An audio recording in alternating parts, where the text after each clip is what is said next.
Hello and welcome to the Cult Vault podcast, your dedicated podcast for uncovering the darkest corners of cults and coercive control. I'm your host, Kacey, and I want to start by thanking each and every one of you for tuning in. Your support fuels our deep dives into these critical issues. Before we get started, a word of caution. Today's episode may contain discussions on abuse, including graphic descriptions of abuse, and covers a variety of human rights violations that may be triggering for some listeners. Please consider this as a trigger warning and proceed with caution. I'm thrilled to announce that I'll be appearing at CrimeCon UK in London on the 7th and 8th of June 2025, and again in Manchester on the 27th of September 2025. Join me and a host of world-leading experts, advocates and noisemakers at the heart of the true crime community. This is the UK's biggest true crime event, and you won't want to miss it. Use the code CULT, C-U-L-T, for 10% off your tickets. And remember, there are flexible tickets and payment plans available to accommodate everyone. This incredible event is sponsored by True Crime, and it's always my favourite weekend of the year. I hope to see some of you there. And for those who want even more from the Cult Vault podcast, you can access early, ad-free content by supporting me at patreon.com/thecultvault, where every pledge not only gives you exclusive access, but also directly supports the continuation of this work. Thank you again for your support and your listenership. Now, let's unlock the vault. Hello, listeners, and welcome back to another episode of the Cult Vault podcast. I'm your host, Kacey, and I'm joined today by a fellow podcaster who has come to tell us all about his podcast, Boiled Frogs. Hello, and welcome to the show, Zacch Comfort. Good morning. Good morning. How are you? I'm well, Zacch, and how are you today? Fantastic. I'm waking up over here. We're on different sides of the world, but... We are. So you're waking up, and soon after this episode, I will be going to bed.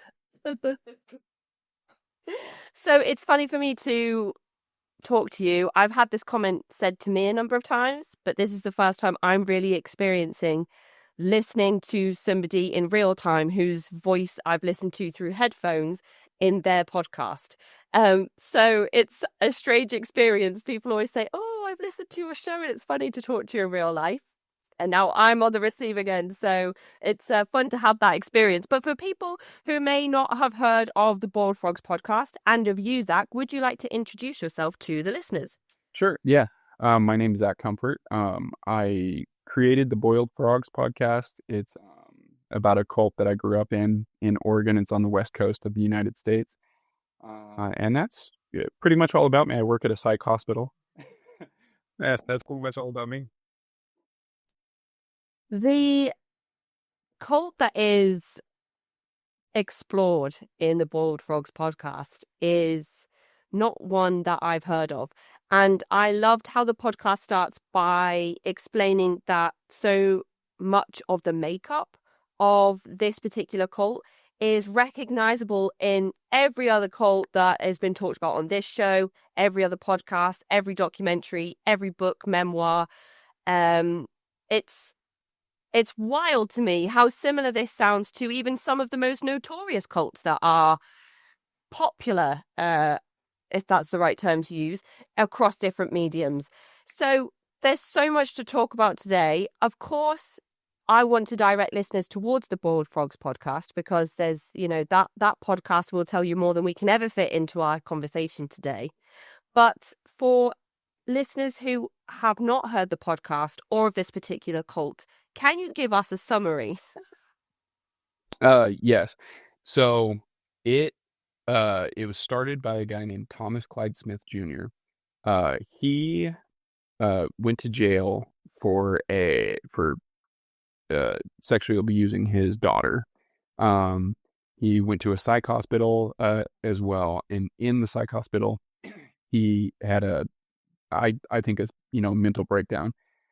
Started having visions that he needed to start a church, like the True Church it was called. So he does that, and I'm just giving you a real fast version right now. Starts a church. It ends up becoming, it's very conservative, very fire and brimstone, end of the world type stuff. And then it becomes a commune. And then from the commune, he just once it becomes that, he just kind of takes total control, and then, secludes his members, cuts everybody off from the outside world. And then it becomes, rampant with, from the top down, rampant with verbal abuse, physical abuse, and then also sexual abuse, you know, towards the kids in the group, I should say. It's so close to where Rajneeshpuram was as well. There's so much to talk about and unpick. And I'm really looking forward to getting into some of the nitty gritty, but really directing listeners over to the Boiled Frogs podcast. From your perspective, from your earliest memories, and from what you know about the historical context of the group, how did your family become involved in this group? And at what point in the group's timeline were you born into this cult? Right. So I'll have to segue a little bit just because this is an interesting story. So my mom joined it when she was 15. She was being abused by her grandfather. Then her dad actually stole her from her mom, and then he was on the run with her for, I think, like 10 years or something like that. And then when she finally got back in contact with her mother, who lives in Las Vegas, she moved back with her mom, and then that's when she ended up joining the cult. A friend of hers invited her to it, and that was in the early 80s. And then my dad, this is the interesting story. So he was in Oakland, born in Oakland, and his uncle, my great uncle, was big in the social justice movement. He helped start the Black Panthers in San Francisco. I'm not sure if you're familiar with the group. And at the time, the FBI and like local law enforcement were actively working against that group, and they had killed a few members. And my great uncle was actually trying to escape that area because he was kind of on their list. So he ended up moving to Oregon, and he took my dad with him. And so my dad ended up in Oregon there, and then he ended up seeing his uncle get killed in front of him. So he, that kind of that definitely traumatized him, which, I found out later in life. But I'm just pointing out, you had two kids from kind of messed up backgrounds, and then he joined the Air Force, and there's a Nellis Air Force Base, I believe, in Las Vegas. So that's how he found the group, and somebody invited him there as well. So, and then you asked me, when was I born into it? So I was born in 1990. By that point, they had already moved to Oregon and started the commune. So I was in the middle of it. There is so much trauma involved in both of those stories before Thomas Clyde Smith Jr. is even on the scene and introduced. We talk a lot about how individual vulnerabilities are exploited when people are recruited into cults, and it can happen to people that have kind of seemingly tame vulnerabilities, but in the sense of both your parents, extreme vulnerabilities on both sides there. I imagine, in terms of finding a place of security and safety and family and stability, and what appears to be unconditional love. So that is like two other podcast series that you could make just as long as the almost 4 hours of Boiled Frogs that you've already created, which is wild to think about. Did you learn this from both of your parents? They sat down and had these conversations with you? Yeah. So my dad's thing, I found out, he kind of peppered it in here and there. He didn't tell the whole story, but he said, I watched my uncle get shot to death in front of me, things like that. And then, my mom, I actually didn't learn hers until I was making the podcast. She was very quiet about that, pretty much all her life. And then, but yeah, my dad would kind of do that. And then, I would, I just got the whole story from him at one point. And, they were both open, when asked. They didn't offer it up, but, do you know the story of how they met inside the Bride of Christ cult? Yeah. So I think I actually put it in there. I don't think I identified them as my parents, but they so my mom was 15 or 16, my dad was 18, and they were in Vegas, and the pastor, Thomas Smith, he was putting couples together at that point. He would say, like, I want you to be with you, I think you should be with her. And during a church service one time, he calls my dad up to the front and says, or yeah, my dad was saying, he would ask them to do testimonies, and my dad stood up and said, I'm struggling with um, lustful thoughts. And he called him to the front and he said, my spirit is telling me you should be with somebody in this group. And then he says, I want you to be with this woman, my mother. And then my dad said no. And then he he started, and this is all happening in front of a group of people. And then he starts, and my dad said, kind of beating on him, or, like verbally, like, like, da, da, da. And so finally he asked him again. He said, so do you want to be with her? And my dad said, yeah, yeah, I'll be. And that was that. I know which part of the podcast you're talking about now. I don't think it's explicitly, put to the audience that they are your parents that are talking separately. Yeah. In the podcast. And also, I don't think that it was explicitly put to me, or unless I missed that part, that you as the host and as the kind of the interviewer of other survivors of the Bride of Christ Church, that you were a member of. It's only when they say things like, oh, you might remember, or do you remember when that happened? And I was like, wow, okay. So I was putting things together about your experiences through what other people were saying as well, which was really interesting. I kind of did that on, I wanted to be as objective as possible while doing it. And I felt like, uh, I don't know. I just didn't want to put it in my words necessarily, even though, I had to at some points. Um, and it's really hard to talk about yourself. I don't know. you know. So, I mean, it was easier for me not to. So that's, Yeah. It's like when you go to some kind of work training session, and they're like, okay, we're all going to introduce ourselves one at a time. They're like, hi, my name's Kacey. I'm an Aries. It's just really uncomfortable and awkward. And I thought that was only a British thing. So, I'm glad to know that it's not just how a lot of British people feel over here when, they're talking about themselves.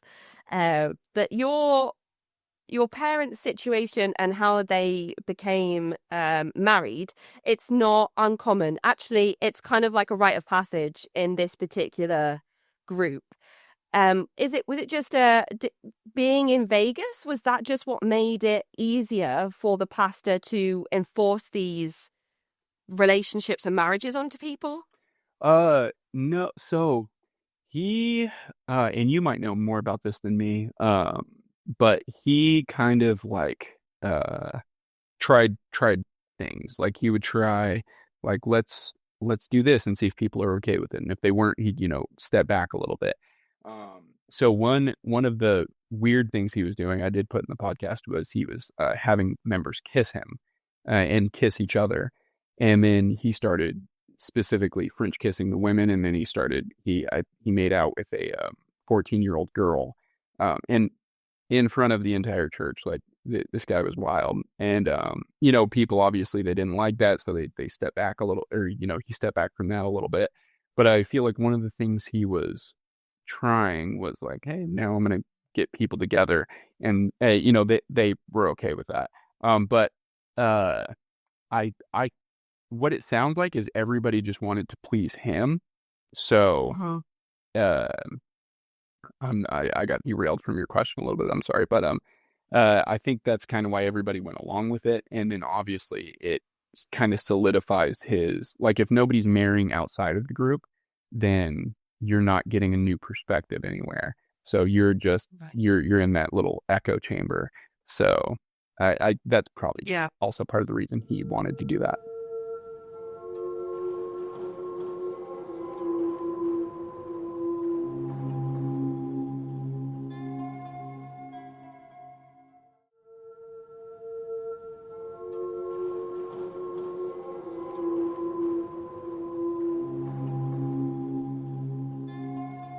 Yeah, it sounds exactly like the boiled frogs kind of analogy, right? You slowly, the frog doesn't realize it's in the pot of boiling water if the water is boiling over time.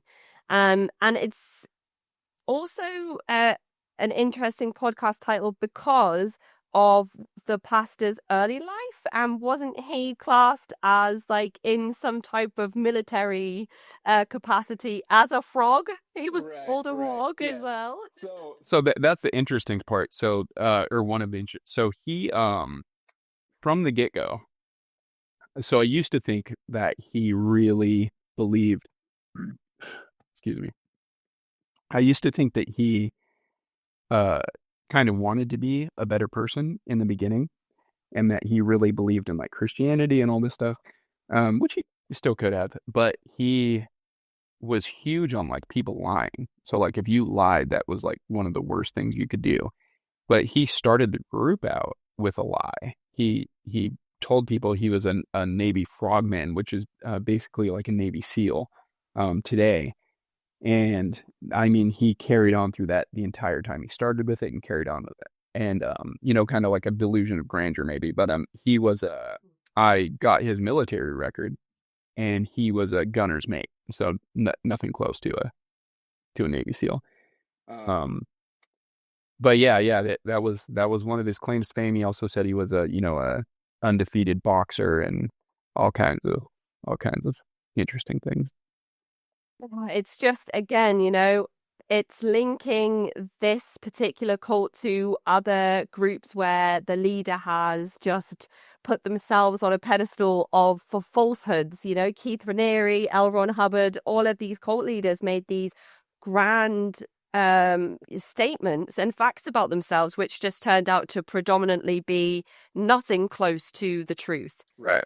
And in terms of the marriage stuff, the relationship stuff, not only is that a form of internal control, as you've talked about, if you're controlling aspects of people's relationships, that's another layer of you having totalistic control over the group. But the trying new things, it's that question that people always ask when focusing on the cult leader, on whether the pastor set out with the intention of creating a group where he could access vulnerable people for his own sadistic desires. And I think that is a question that we can't really answer. Maybe he was delusional, maybe it was intentional, maybe it was both. It's hard to, and without being inside people's heads, you can't really ever know the answer to that question. But I wonder if you have an idea of which way you think it happened. Yeah, I do. I think that he thought very highly of himself. He always thought very highly of himself. And then when he goes to jail and is publicly humiliated for sexually abusing his daughter, there's really no coming back from that in society. So he found escape. He found a path to redemption, I would say, or, path to kind of clear his name through Christianity. And so he lashed onto that, being like, I'm a changed man. I'm born again, all this stuff. And the rest just kind of fell in his lap. So I don't know if he necessarily planned. I mean, if that was his plan, that's pretty good. Like, Yeah. it was executed pretty well. If he planned to start a cult and have access to, all these people, I really just think it fell in his lap. But Yeah. It's the testing the waters part that is really kind of, and groups where there were still young people and children involved with Charles Manson, but with that particular group, he tested the waters with a lot of different things akin to murder and actual murder. So there were young people that were joining the Manson family, but in this particular group, we're talking about children born and raised in this environment, which is very different to recruiting people as first generation members. And the very nefarious and insidious part is that he was trying to see how far he could push the boundaries in terms of publicly abusing children and young vulnerable people. And, the pushback from that then leads to the kind of more insidious nature of, okay, well, then your children can come and live with me. And you're not going to say no to me because I'm the person that leads this group.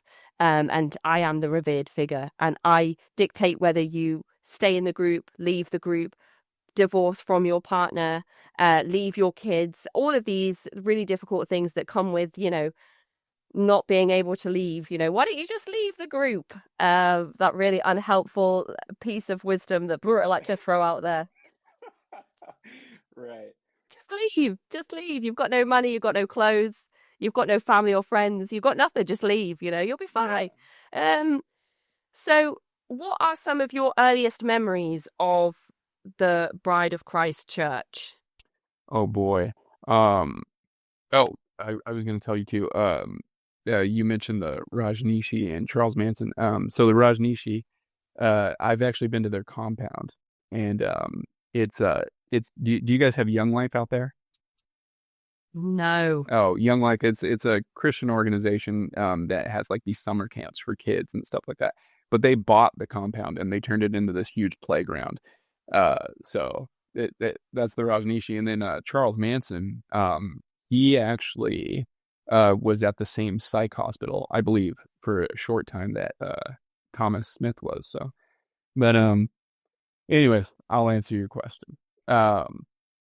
So earliest memories, my very first memory is kind of dark. It was there was one of the older kids would, and can't say who because I don't remember who, but I wouldn't either way.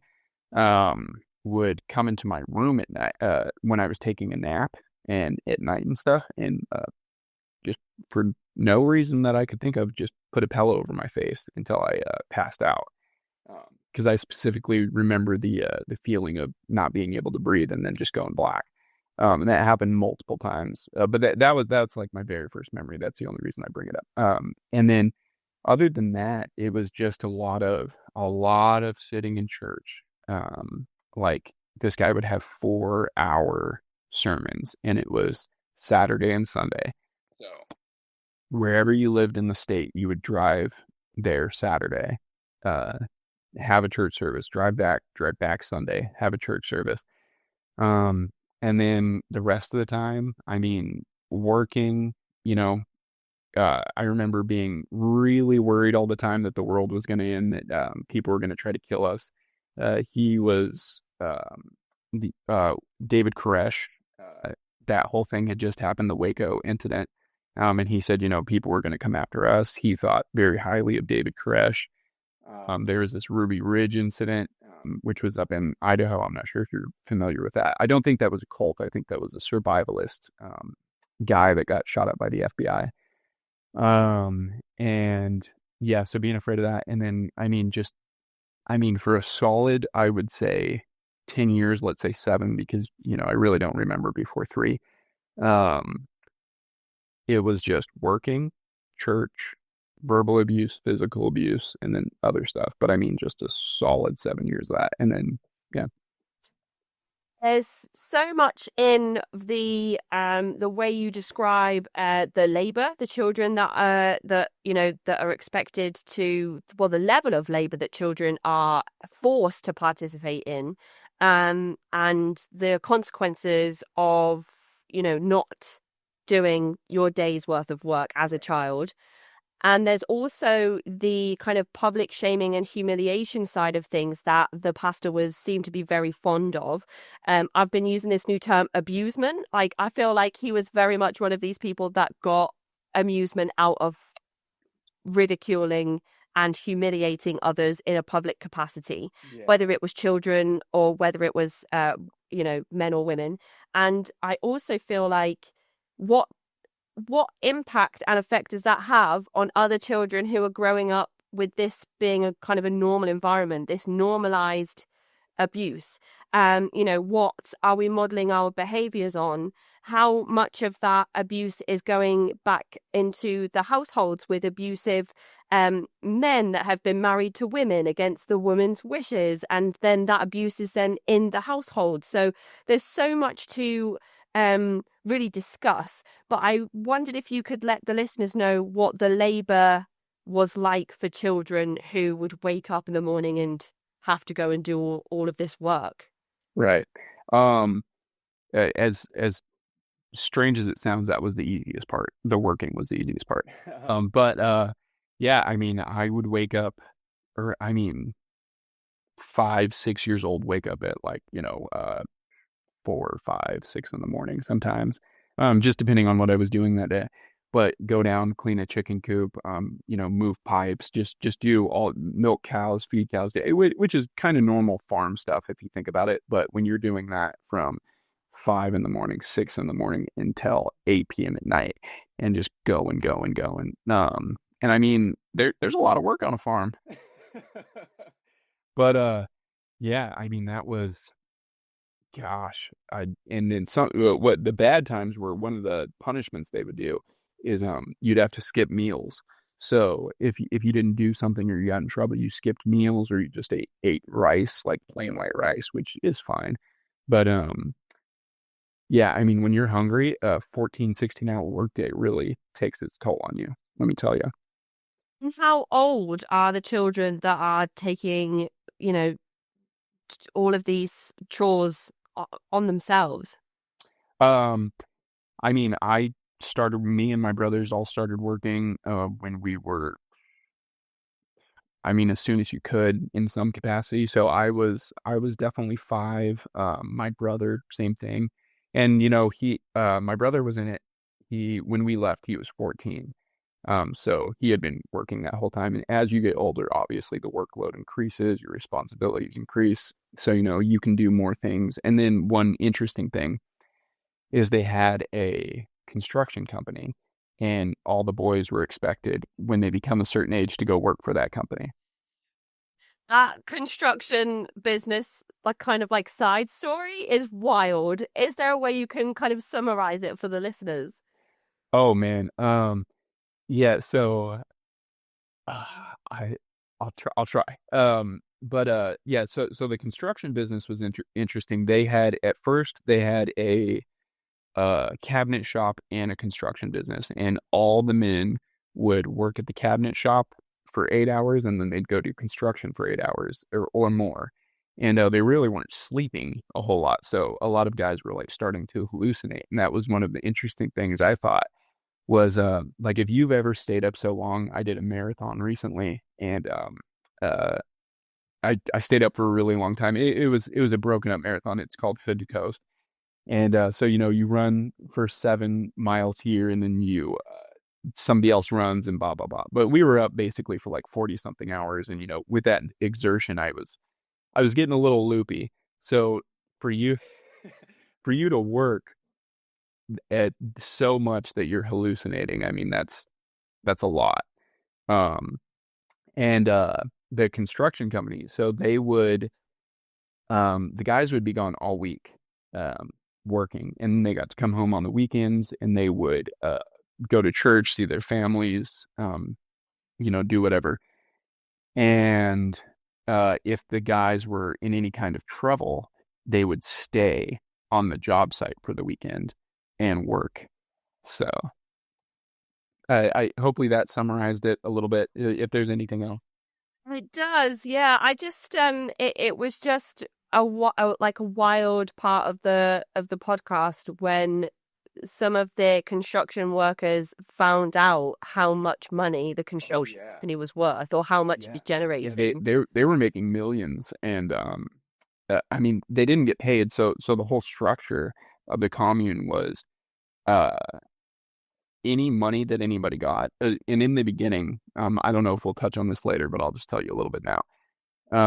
In the beginning, everybody had to sell their homes, sell their cars, give all their savings over to the pastor, and then he would buy properties. He would make sure everybody got food, even though he barely was, people were barely getting anything. All the cars were owned by the church, so you got given a car, all these things. So when they went to work, they didn't they didn't know their salary, they didn't know anything. So, and then all their money obviously went right back to the church. They tithed it all to the church, so it's tax free.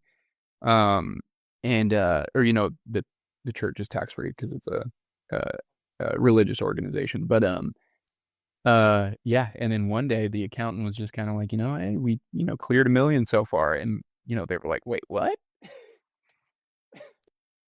So there's so much like modern slavery taking place, labor trafficking almost taking place in this particular group, and kind of marrying people together stops people from taking their business and their skills outside of the group and keeping it all inside. And this is where it's like a puzzle. All of these different elements of control all come together to create kind of like a neat finished picture.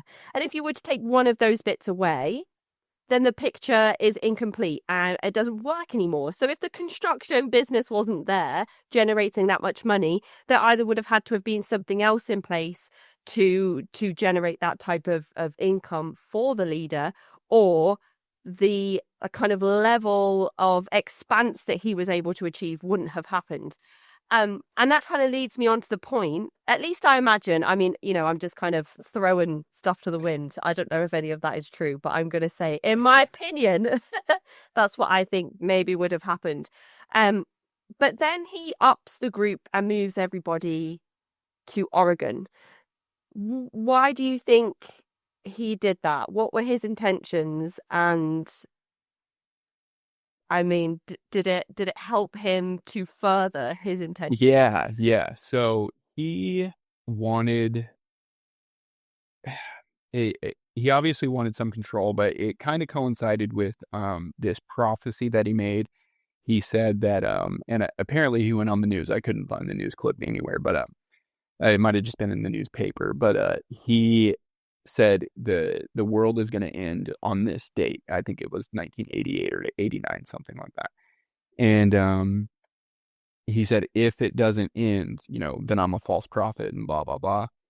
And obviously life went on. And then he said that it was actually a spiritual like death that people had, or there was a resurrection, but it was a spiritual resurrection. I forget the exact words he used, but and a lot of people left his group on top of him doing some other weird things, and him kissing that 14-year-old in front of everybody. So people started leaving, and I feel like he kind of had a commune like plan in the back of his head the whole time, because apparently he had really been that I think there's a part in Acts, that the book in the Bible, Acts, where it talks about everybody kind of like living as one, and pooling all the resources and everything.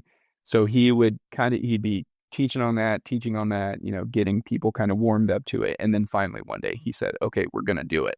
And then now that's when they moved, and then everybody who was kind of, and it could have been a way.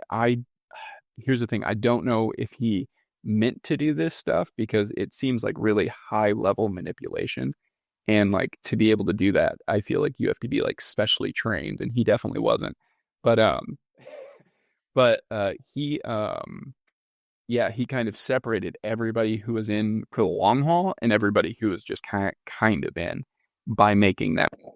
So everybody who was willing to sell all their possessions and follow him to Oregon would, and that was about 100 people, I think, 150 people, and then everybody else left. So, that's so tricky, that, because some people have left, but the people that go with him are really giving up every avenue that they might be able to access in the future if they do decide to leave once they've followed him to Oregon. Giving up their cars, giving up their money, giving up their homes, giving up their jobs, giving up everything to follow this person to Oregon, where he then isolates everybody physically, not just financially or, not just spiritually. He then does it physically, moves everybody to a new location that is quite rural from the kind of explanations in the podcast. What do you remember of the commune itself? Just being like totally cut off from the outside world. Like, if I like, we never went to the store. There was one person that went to the store and got everything. We lived out on these, my family at least. We had a larger family. It was kind of interesting. He would separate what families were where. So like my family worked on the farm. There was a few other families, like larger families that worked on the farm. There were smaller families that like lived nearby him and did things for him. Like, they were either the accountant or they, cleaned the church or they took care of like his properties, things like that. Ran errands for him. Uh, but yeah, we were just completely cut off. So I didn't see anybody that I didn't know for years and years. And if I got a chance to, like, let's say we were driving to church, I would always like stare at every car I could because I wanted to see like what other people looked like. Yeah, how do people live outside of this? Like, are they like as bad? I mean, are they as bad as the pastor tells us they are? Because I imagine that there was a lot of that rhetoric as well. Oh yeah. Well, I mean, there was basically you thought that everybody outside of there was like basically some kind of demon. Like, and they're like the world outside of there was basically another dimension. Like it was some hellscape. And I remember as a kid too, I would see people get kicked out of the church. Like he would say, Kacey, come stand up here. And, I heard you've been watching TV, whatever it could be, and he'd start screaming at you and then he'd say, get out of here. And then no, everybody would just watch you walk out the door. And then, as a kid, you're seeing somebody just walk out the door and you're like, oh my God, they are dead. Like they're going to this crazy world that is supposed to be this terrible, terrible place. And, you literally feel like that person died. Like you don't see them again. So yeah, it was just a very strange world out there that we were isolated from and didn't know anything about. When you were living in this isolated commune, how were the educational needs of the children addressed? Was that just something that didn't exist in any capacity?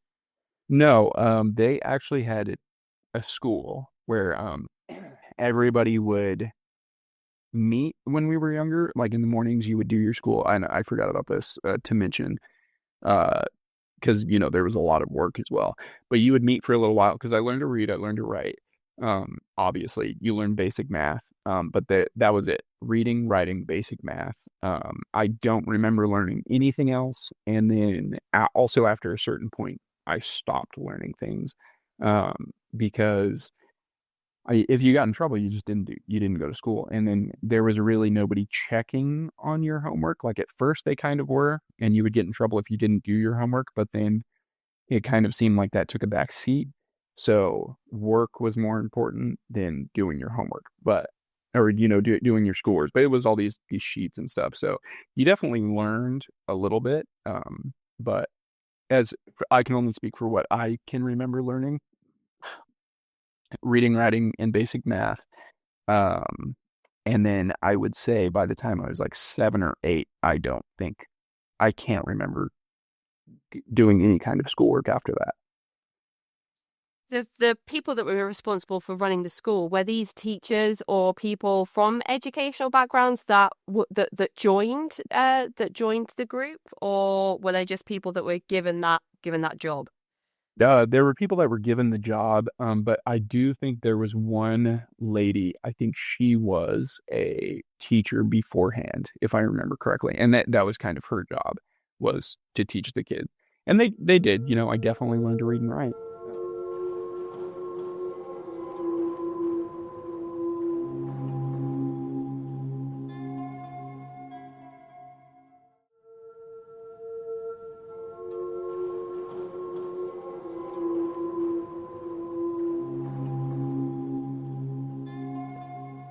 But there was something I wanted to ask, and it's always, I don't want to touch on this part for too long, and it's always difficult to talk about children being harmed, especially sexual abuse of children.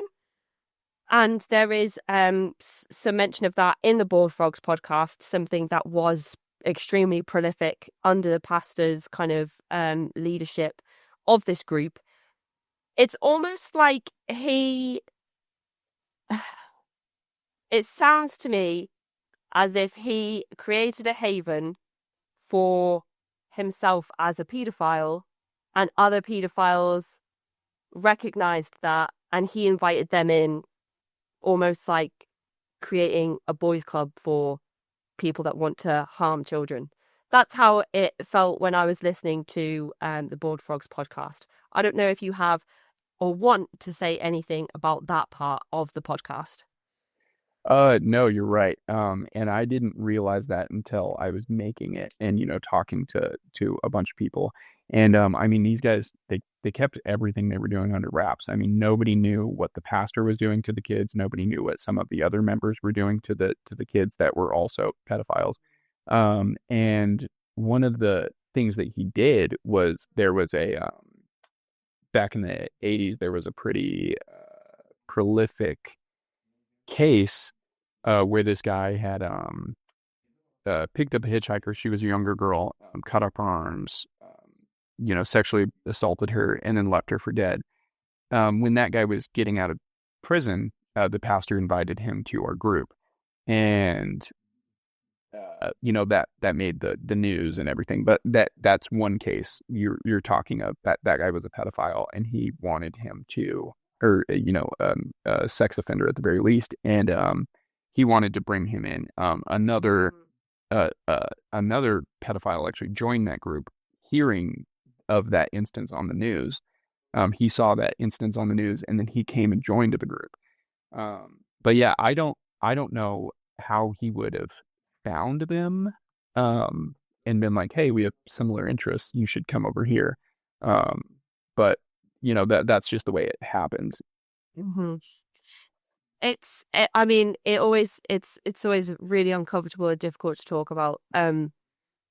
I suppose it's because we don't really understand how somebody's mind can work in such a dark way. Like seeking out people that he recognizes are similar to him in, such a horrible nature. But the case of is it Lawrence Singleton? The case of Yeah. So Lawrence Singleton, she actually lived. She actually survived to get him put in prison, which is another wild story about Mary Vincent, who did lose both of her arms and somehow managed to survive that attack and become one of the world's most motivational speakers. He obviously knew exactly who this man was when he approached him like, "Hey, you're getting out of prison, come and live with us." How does he not, I feel like he pushes the boundaries so much where he almost gets himself caught. He really kind of tiptoes around the line in so many of the stories that you talk about. Yeah, yeah. And he was, I mean, but by the time he invited Singleton, we were already in Oregon, and nobody was pushing back on him anymore of Right. anything that he did. So he was kind of able to just do whatever. And he even I remember when he was kicking everybody out, kind of when the group dissolved, he even said that. He said, "You guys will let me do whatever I want." Um, he said, "You're all brainwashed. If I told you to jump off a cliff, you'd jump off a cliff." Like, he pointed it out. So he clearly knew. It's a very kind of Jim Jonesy, isn't it? Jim Jones moves his body to Guyana, and that's when he just really starts to do whatever he wants. No more really trying to hide his compulsions to harm people. And that's wild, just pointing that out to people. But the significant harm has happened at that point. Was there any legal action taken at any point when the group was either operational or after the group dissolved? No. So in short, no. So he died like 2 years after the group dissolved, and nothing had come out by that point. But the reason the group did dissolve, and I don't know if we're jumping around a little, but the reason the group did dissolve is because uh so a couple of us got pretty sick, and we would never ever go to the hospital. He never let anybody go to the hospital. A child died actually because of that, and that I put that in there too. They actually just buried the baby in the backyard. But sometimes if you got really, really, really sick, he'd let you go to the doctor. And my sister and myself got pretty sick from certain things that were happening. And obviously the doctors knew immediately what was going on, so they alerted child protective services. And then that was really the only like intervention that was ever done. Nothing came from that because he threatened legal action. I found this out later. He had my mom write to child services, basically telling him to just kind of everything's fine. That my sister that had lived with him since she was born, basically until she was about 4 or 5.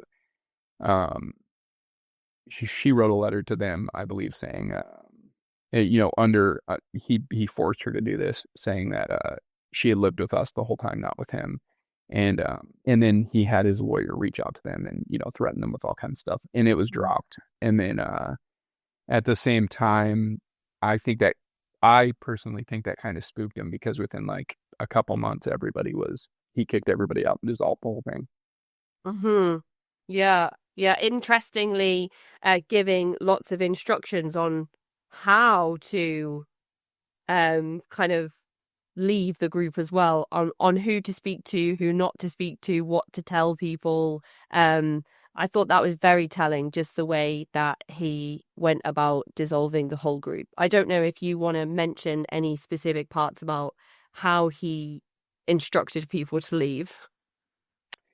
Yeah, yeah, like you couldn't. Yeah, it, instructing people to leave necessarily, that was pretty straightforward. He just kind of kicked everybody out. He did say you couldn't say this, you couldn't say that. He had some people sign away money and things like that. I don't remember if he had anybody sign NDAs, but I mean, that's ridiculous. But yeah, he was still kind of trying to control a little bit after kicking them out, which was interesting. It's like you're either cutting ties or you're not, like, But yeah, a lot of people he did just kick out and said, see you later. Yeah. So no legal action came kind of during or after, but the way that the pastor went about kicking people out, and then the process that people would have to go through to be allowed back into the group, was something that I thought was similar to an episode that I released just last week on the Lord Julius, Brother Julius cult. So I wondered if you could just explain to the listeners what you were witnessing as a child during these periods of people being, and the stories that people told you as well about how they were kicked out of the group and how they had to work their way back in. Yeah. So some of them, pretty much all of them, he would kick out. Some just stayed out; they were gone. I think there was one or two that would reached out to him and maybe got to come back, but again, they were there. There was no like you just came back and everything was normal. He would you'd have to be there was something called being out of the fellowship. And that was essentially you were cut off from everybody. You didn't talk, you didn't eat with anybody, nobody talked to you. You had extra work to do, and this happened to the kids too. So everybody, it was one of the punishments. So, again, this is a punishment I preferred, but I think it probably had some lasting effects. But you would go 6 weeks, 2 months, without talking to anybody and nobody talking to you. As a kid, that's pretty bad. But for the adults, this is something that they would do. They'd come back and they'd be out of the fellowship, and then after they came back into his good graces, that I didn't see what they did, and nobody really explained to me what they did, but they would just be back in the fellowship. Maybe they for me, if I ever got to be back in the fellowship, it's because I showed like that I was really sorry. Like I was very compliant with everything. I did everything they asked. I just kind of had this kind of beaten down demeanor. And if you showed that, even if you didn't feel that, if you showed that, they would be like, okay, you've learned your lesson type thing. And that kind of translated to people coming back in. So you'd come back in and he would call you actually. So, I don't know how he found them. I guess he would say, my dad told me this. He said, when he got kicked out, they would say, well, call us from somewhere, let us know where you are, and then we'll send your stuff to you. And a lot of times that didn't happen either. They'd just leave and literally wouldn't have anything. Nothing would get sent to them. Wouldn't have any money.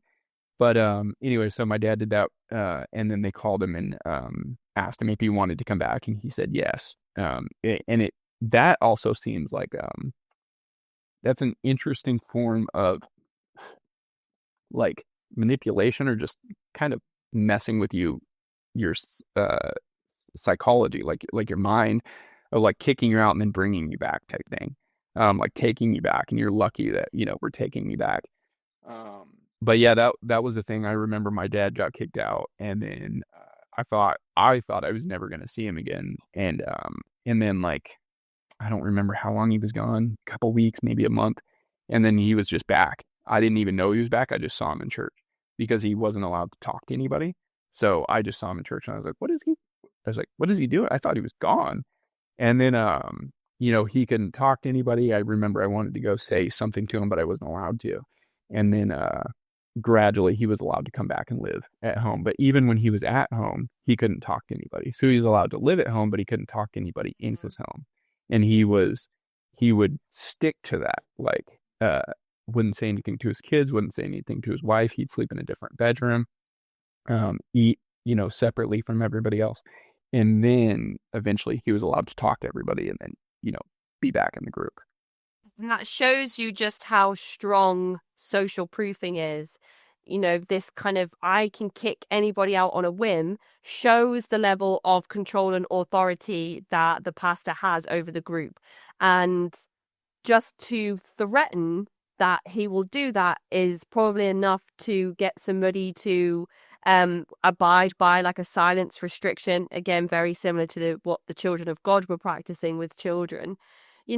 Silence restriction, in public, but then even in private, in your own home, the social proofing is so strong through the kind of the surveillance that's in place and the self-reporting and the false confessions that he forces out of everybody. I've been having sinful thoughts, just to say something because you need to say something to appease him, even if you've been sticking to every single one of his rules. It's just like, again, it goes round and round and round, and all of these things work together to just really allow the totalistic control of the group to maintain in the pastor's hands, which is just so it's very complicated. It's very complicated. That's such strong social proofing that you won't talk in your own home because you're probably worried that your children or your wife are going to go to the leader and say, well, he's been talking at home. Or if the leader brings you up to the front and says, now, Zacch, has he been talking at home? What are you going to do? Even if he hasn't, you'll probably still say he has. Oh, 100%. And he would do that thing. Like, Oh, he would one of the things he would have everybody do, during a church service, this is probably another reason it took 4 hours, was, everybody had to give a testimony. So that was basically like you stood up and he'd go one by one and you would say, I did all my chores. I did all the work. I did everything and I forgave my brother for doing this. And then he would say, but then at first it was okay. You could have a good testimony. And then if you did something bad, he already knew about it was the thing because everybody reported to him. So like your parents reported everything to him. The lady that drove around and delivered everything also like got like all the information, like what's been going on here this week. And then she'd go and report that to him. So he already knew. And if you didn't tell him, he'd call you later and be like, why didn't you tell me about this? What did you do to punish him? And if he didn't think the punishment was good enough, he'd tell you then what you needed to do. And then you'd get in trouble too. So like if my mom, let's say she spanked somebody for, I don't know, spilling some water or something like that. he would call up and say, well, I don't think that was enough. You need to do this. And also, you're out of the fellowship for 2 weeks because you didn't tell me. So, I forget, where were we? What were we just talking about before that? Yeah, I mean, I don't even remember myself. I think we were just kind of getting off track about the level of control that the pastor has over everybody just because of this. Um, it's kind of like an obstacle course that people have to run. You never know, the goalposts are always moving. There are unreal expectations that people have to abide by that's just not possible. If he wants to kick somebody out for a limit, like for a period of time or forever, it's going to happen. He'll make something up in the end. If you don't actually do something that comes onto his radar, it sounds like he's just going to kick you out anyway. He's going to make something up. He's going to get you to admit to something in front of everybody that didn't happen or that you didn't do. And it's just, it like even talking about it feels so heavy and suffocating. So the fact that you have gone and made an almost 4-hour podcast episode about the Bride of Christ Church is incredible. And I want to really ask you, like, how did you put it together? It's so polished, it's so professional. We've talked about how some people have said it should be in shorter episodes. I think it's fine as it is. It's like when you watch one long documentary instead of watching a documentary series, that's how it feels to me. It's fantastic. It's so well made. Can you talk us through how you were able to make it possible? Thank you very much. Thank you. So I was writing a book about it. And so, I called a bunch of people, I did a bunch of interviews, and then I so it kind of had that layout. So, I did a lot of research, and I, as like making podcasts, like you do research on the subject, you just take in as much information as you can and see how it affects the whole puzzle that you're putting together. Um, but one of my friends one day, he is talking to me and man, I want to make a podcast. And I was like, interesting. I've been thinking about making a podcast because I've been writing this book, and I don't think the proper way to convey other people's words is through writing. I think it's going to be with their own voice. And I said, do you want to like host a podcast or what are you doing? He goes, no, he goes, I'm a sound engineer. I want to just, like build one and, have it on his portfolio. And I was like, shut your mouth. This is perfect. I said, listen, I happen to have a project and I am terrible with computers and anything that has to do with technology. I said, but I have the idea. I know what I want to do. If you can help me with the technology side and the audio side, I was like, match made in heaven. So we ended up doing that, and it took us, I want to say, about a year or so. I told everybody, I was like, hey, I want to do a podcast, not a book. And sometimes I would have multiple conversations with them, interviews. And I'd tell them, I'm recording. This is going to be, I'm going to use this in a podcast. And yeah, it just worked like that. And then it was a lot of sitting down, writing out what happened, which it's easy to do when like I feel bad for journalists because this was difficult for me and I knew the story top to bottom, but I feel bad for journalists that don't know the story and they have to put it all together. And then I also have some like grace for their, like leeway for them because like I know what's true and what's not most of the time because I was actually there and I witnessed it, or I know when somebody's embellishing or just, whatever. The journalists don't know. They're just going on what they're told. So they have to do the best with what they can. So I was like, oh boy.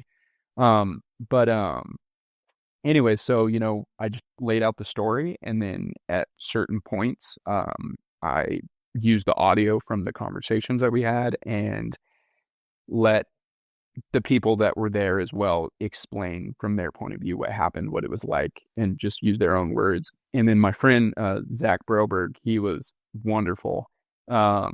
So he sat down with me for hours and hours and we just went through all this audio and we found out what, hit on what point and we put it together and he, worked his magic I couldn't have done it without him. So, and then, just put it together, and it was really helpful because then you have somebody to bounce ideas off of. Uh, he would tell me, because, and this was another good thing, is like I knew the story, so I didn't realize when more information needed to be there, because I'm just like, yeah, you can just do this, and he'd be like, well, actually, I don't understand why this happened, and so yeah, so we'd have to put more in, because I was like, you're right, like this wouldn't make sense to anybody who didn't know, so it was very helpful, yeah.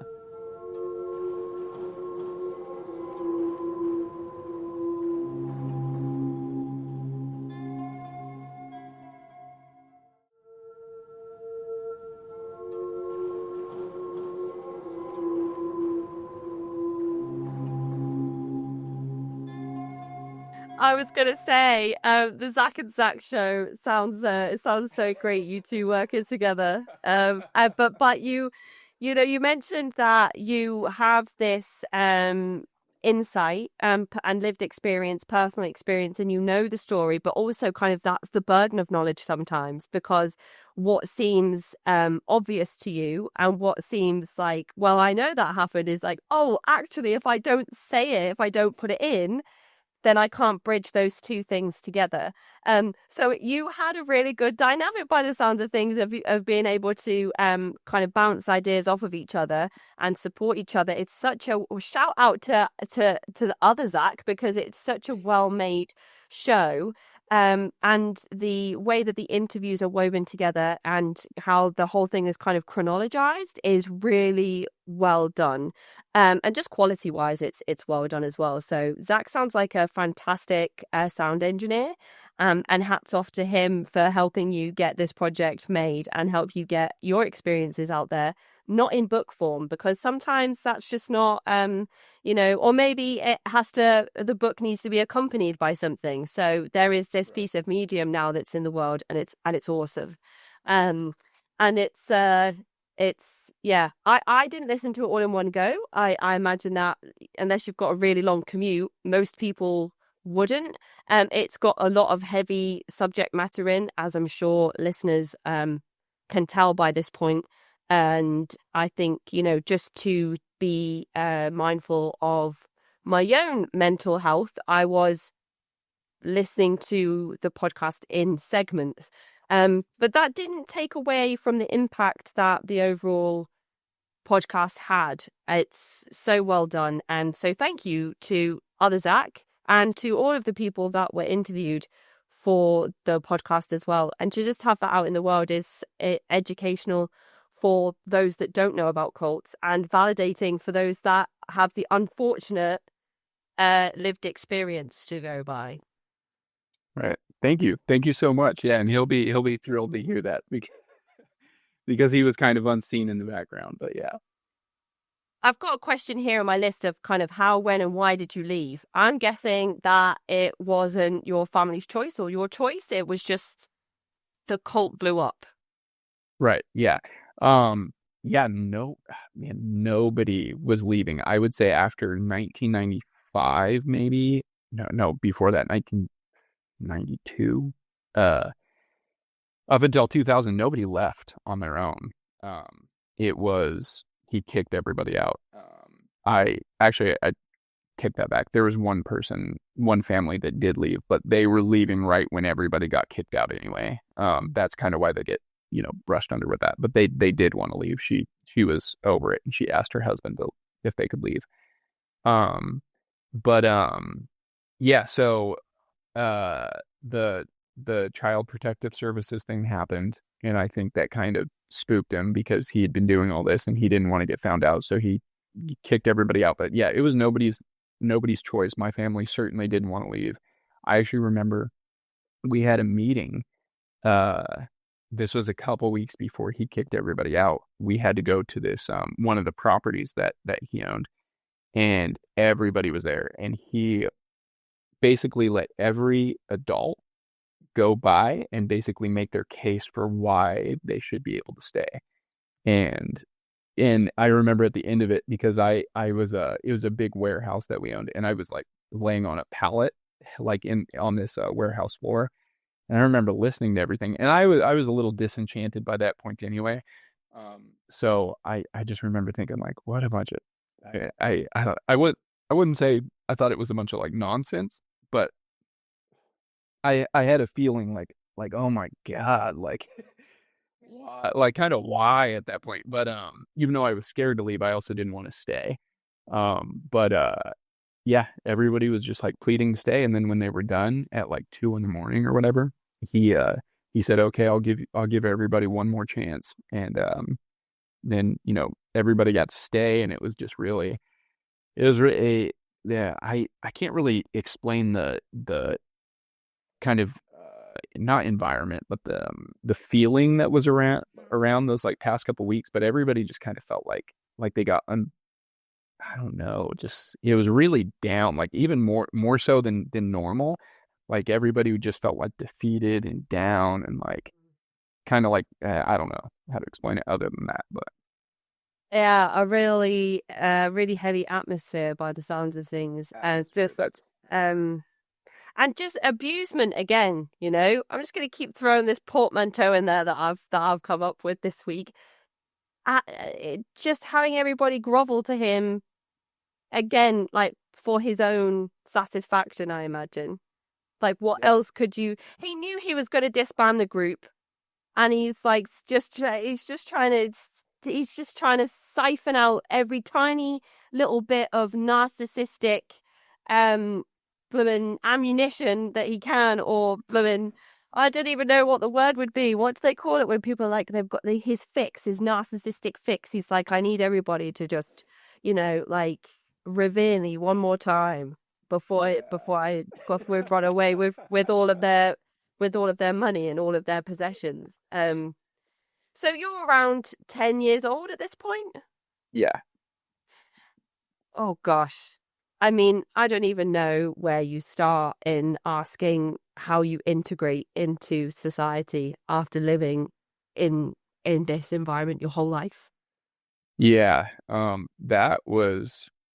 that was really, really strange. I'm not gonna lie. I feel really bad for my oldest brother because he went straight from that into high school. Um, and absolutely not. You know what I mean? Like the just kind of when kids are their worst, kids are the worst. I'm not gonna lie. Like high school, it's so when you go from that background right into high school, you're just gonna get annihilated, like picked on and all that stuff. But uh, as for my experience, yeah, it was just wild. First of all, again, I didn't want to be there, but I still thought we were gonna die and like go to hell and all this stuff, and that the world was this terrible place. I just remember we got kicked out. He said, "You're gone." People came over to our house one day and said, "You're leaving." As kids, you don't get the breakdown of what's happening. Things just happen and you go with it. So we didn't get to take any of our stuff. Uh, we just had to leave. We got in a car and got taken to the bus station.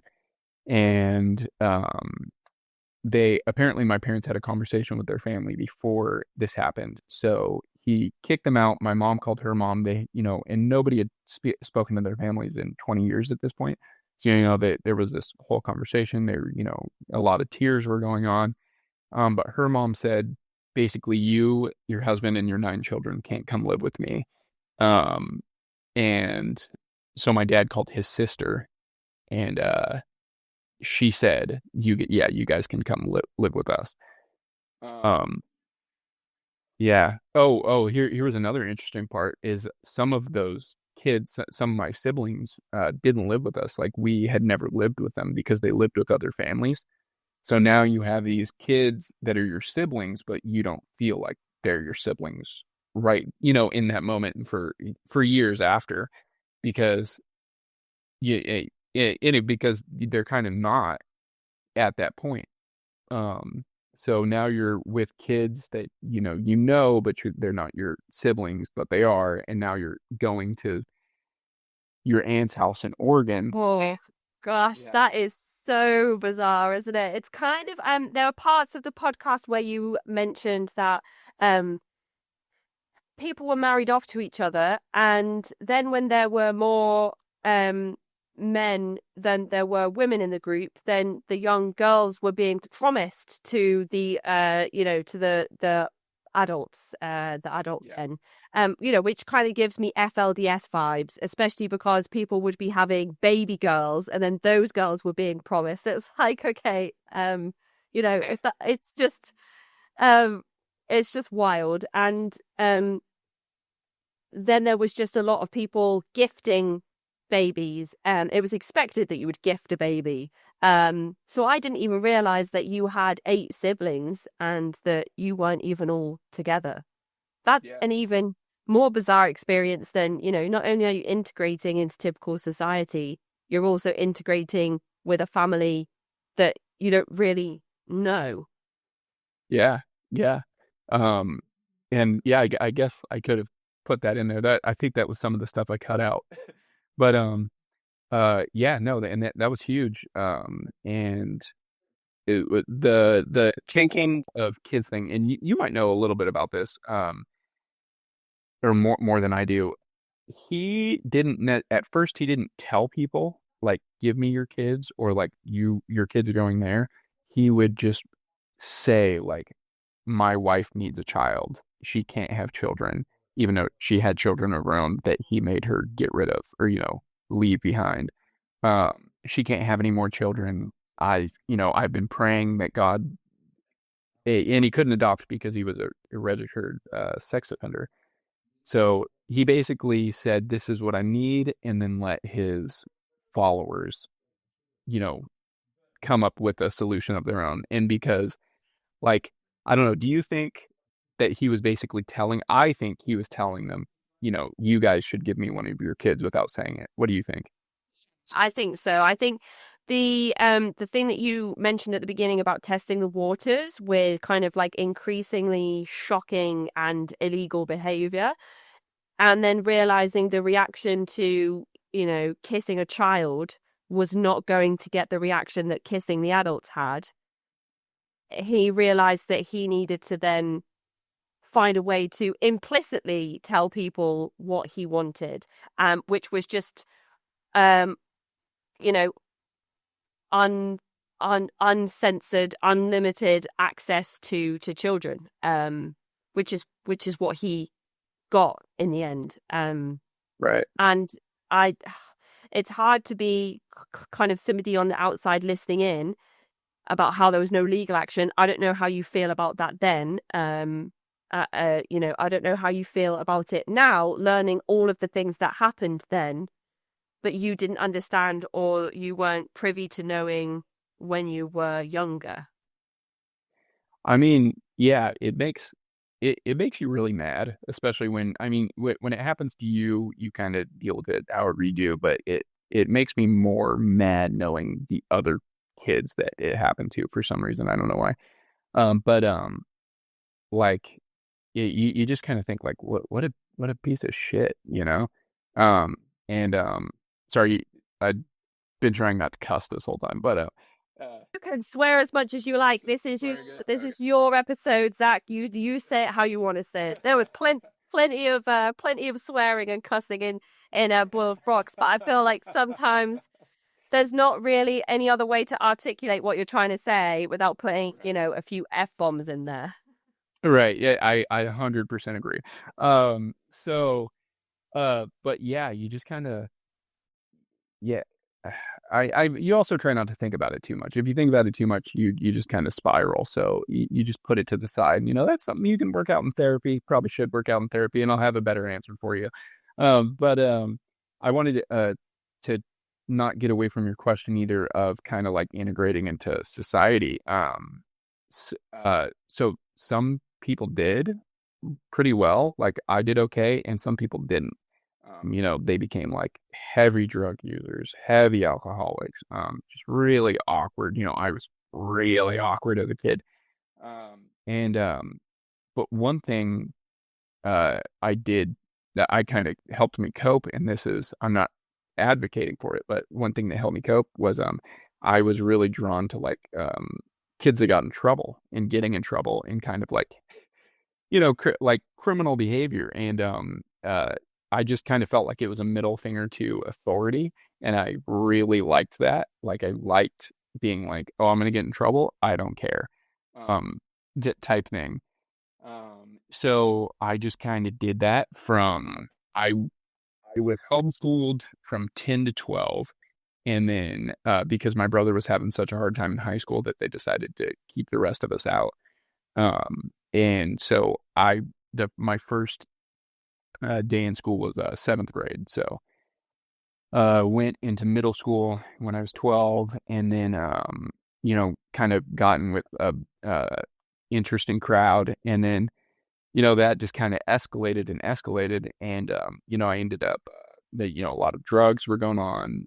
Got into yeah, not too much I can say, but ended up I ended up in the hospital a few times. I got stabbed one time in a street fight. And that was really that was the time that this is I won't tell the whole story. I'll just tell you a little bit, just because it pertains to this, and like a shifting of like my mindset, because me and my friends at the time, we had been we were involved in some interesting things, and so a lot of people I know had gotten shot, had gotten stabbed, robbed, you name it. And so I'm laying in the hospital. I got stabbed. I went to the hospital.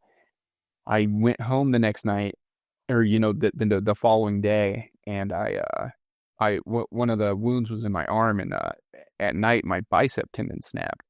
So I yeah, well, I went back to the hospital. I had also gotten one wound in the stomach, and I went back to the hospital to get that fixed. And while I was there, I was like really sick, and the doctor looked at me and he goes, I think you might be septic. And so I ended up having to stay in the hospital on antibiotics for a couple weeks.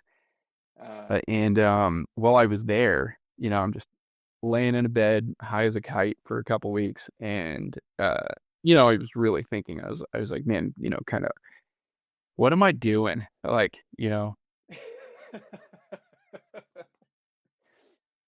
so, and that kind of, I was like, if I keep doing this, there's really no future with this. I'm probably gonna die, probably gonna go to jail.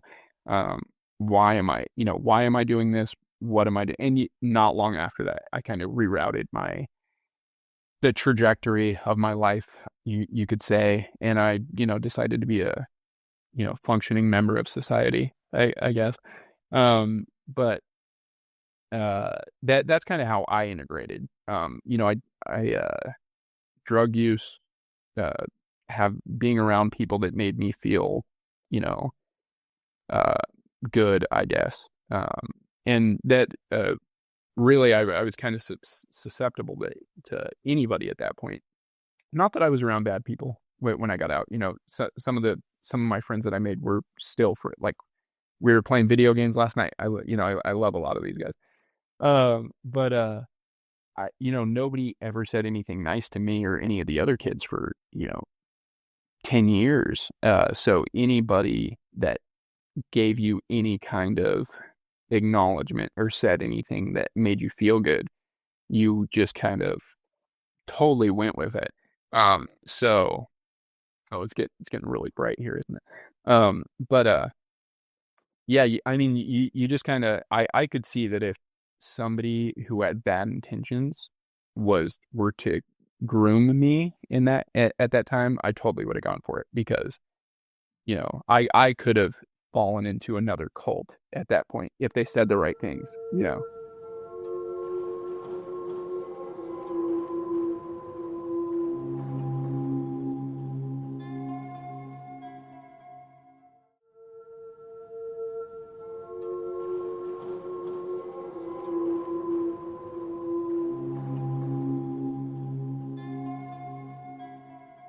And these are the types of vulnerabilities that are, exploited in situations where people go or in situations where people find themselves cult hopping, whether that's into abusive relationships or whether that's into what I think you might be alluding to with gangs and organized crime, which is also very culty and has all the same elements of, coercive and controlling behavior that you find in cults and abusive relationships. It's all that same sort of stuff. And the validation aspect that you've talked about, just wanting to feel good and being around people that make you feel good.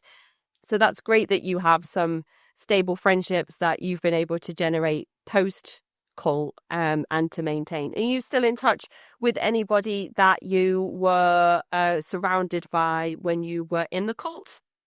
Yeah. So the kids, we kind of separated it into, there was dad and mom, which was the pastor and his wife. Everybody had to call him dad and mom, or grandpa. The kids called him grandpa. And then there was the adults, and then there was kids. That's how we referred to all the different groups. So the kids, we kind of, none of us wanted to be there. We were born there. So we kind of saw each other definitely as comrades. And so, yeah, I'm still, friends with a decent amount of them to this day. And yeah, that, we keep in contact.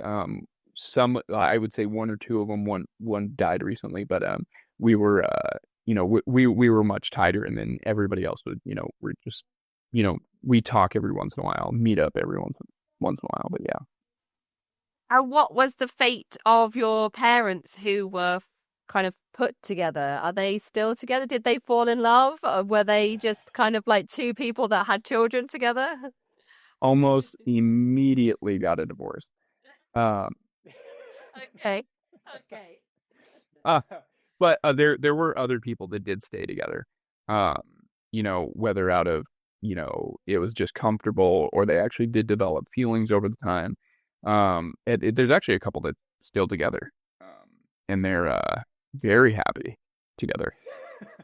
Um, well, Some of the elements of the Boiled Frogs podcast as well was just highlighting that not 100% of a cult experience will be negative, and that you made a point to highlight some of the memories that you have playing with the other children and finding those, stealing those moments together to be kids, to play together, to kind of like, stick a middle finger up and say, we're going to just do reckless things as children now that we're not allowed to do.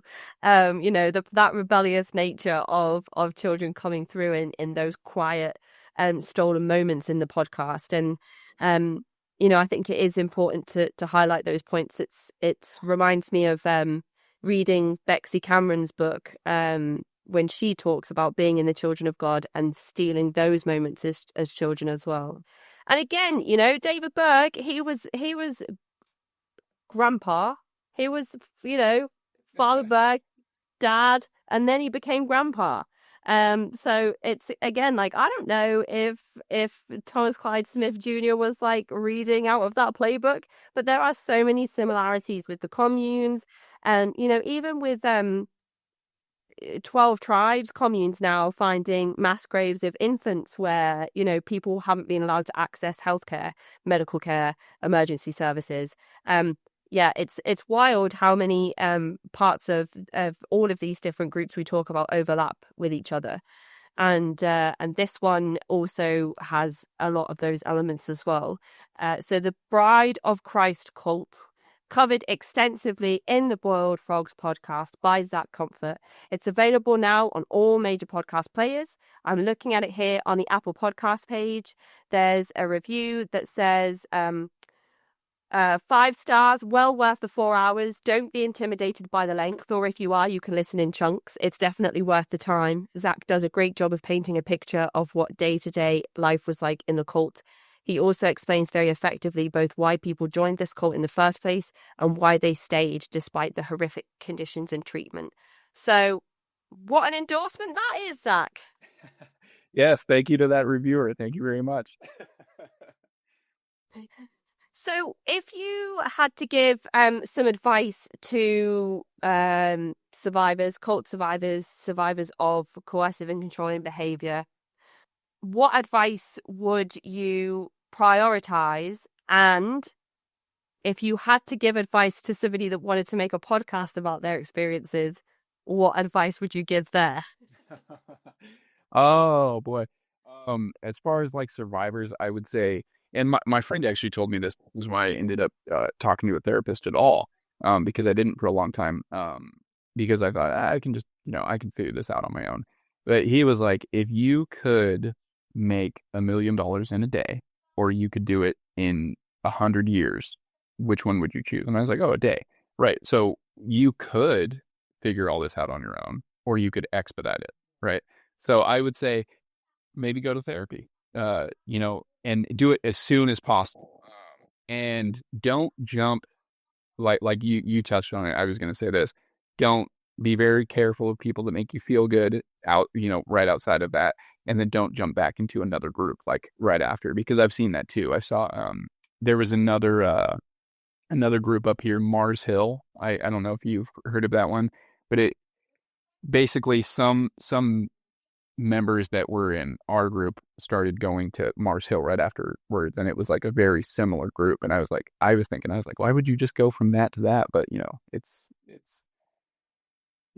like you said, cult. What'd you say? Cult hopping. Cult hopping, yeah. But Yeah, like yeah, you also said, it's comfortable. It's what feels comfortable. yeah. It's familiar.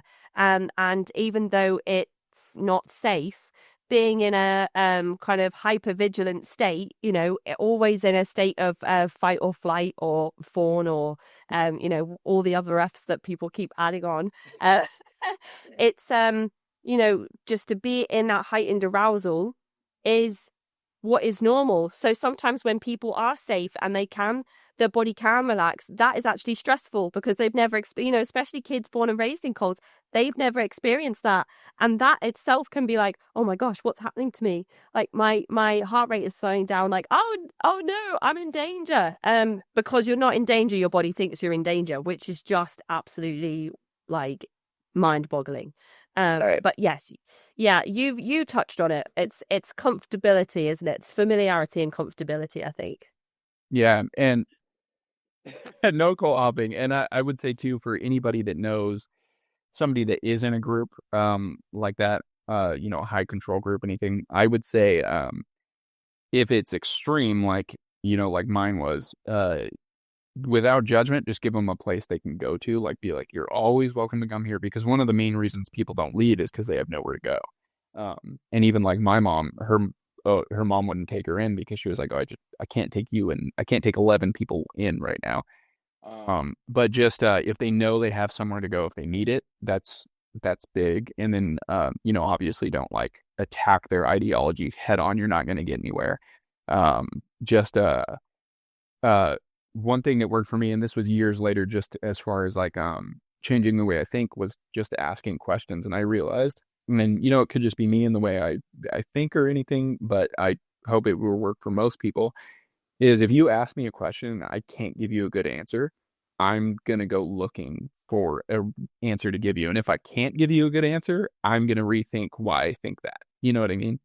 And that's really what happened to me. People, a good buddy of mine, him and I would just have these talks, multiple friends, but one in particular. And we have these talks, and I just realized I just don't have any good answers for you besides I just feel this way and I believe it. And then I was like, well, why do I feel this way and why do I believe it? And and then that led me into doing deeper investigations and then kind of stepping back on what I believe and why I believe it. And I think maybe if you did that to somebody else, if you just asked them questions instead of being like, you're wrong, being like, why do you feel that way? Why can't I do this? Why can't you do this? That might have a better effect. Oh, and then you asked any advice for somebody making a podcast. Yeah, get yourself a friend, a good audio engineer. Um, but no, I mean mine was a passion project. So I wasn't on any time constraints. I didn't have any goal.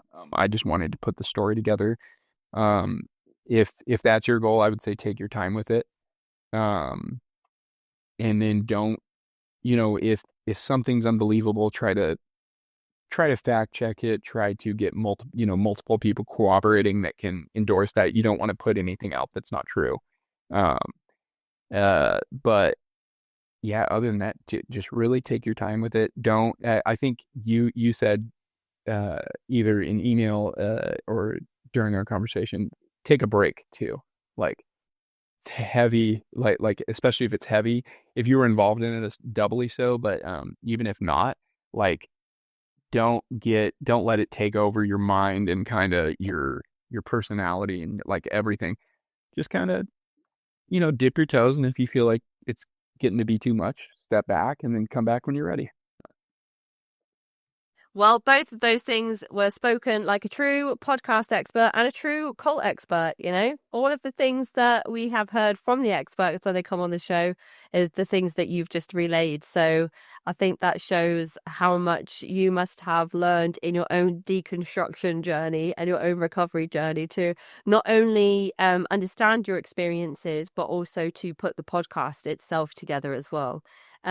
I wish like I had another hour to just ask you how it felt to learn all of this stuff that you didn't know about the group through doing these interviews, and all of this stuff that you were just like, wow, I did not know that that was the conversation that took place after that event in the church. Like, I imagine that you have some kind of like wild stories about how some of those situations played out as well. But for anybody that wants to listen to the Boiled Frogs podcast, I will put a link to the podcast in the episode description. But Boiled Frogs podcast, if you put it into Google, it's going to come up on all the podcast players, and I'm sure you'll be able to find it on your favorite one. And thank you so much for your time today, Zacch. It's been awesome to chat. It's been awesome to connect and to just ask you all about your experiences and this amazing podcast you've put together. Oh, thank you so much. And Kacey, thank you. Thank you very much. It was wonderful speaking with you, and I really enjoy your show. So, I'm glad I got to be on it. Thanks, Zacch. Enjoy the rest of your day. Take care. All right, you too.